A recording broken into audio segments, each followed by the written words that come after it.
Welcome to Emerson's Physics. In the channel, NCERT exercise, NCERT exemplar உடைய questions ரொம்ப சிம்பிளா ஈஸியா புரியுற மாதிரி சொல்யூஷன் கொடுத்திருக்கேன். Definitely it will be useful for your board examination as well as for preparation of entrance examination like NEET and JEE.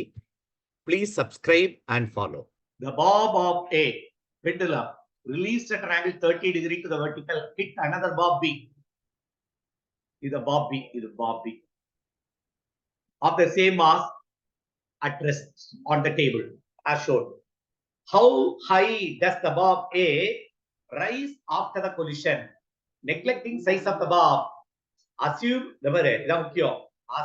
the collision be elastic. Now, say this is the mass M. It is rise to height h. This is another bob of same mass, but it is rest. They come and hit.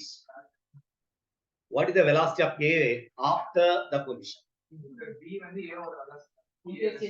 Very good. Because already they have given clearly it's an elastic head-on collision. They interchange their velocity. The same way we can prove it by law of conservation of kinetic energy. So first case, kinetic energy is mgh. Yes, sir. Potential energy is equal to kinetic energy, which is equal to half mv square. Half mv square. This is kinetic energy is converted into totally potential energy is converted into kinetic energy. That means the second mass, the first mass which was moving, energy becomes zero, so it comes to rest. Answer A will come to rest. Come to rest. A will we will move with the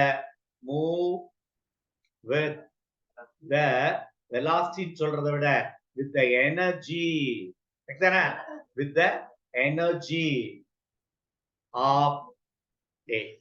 And the energy la move iron is the answer.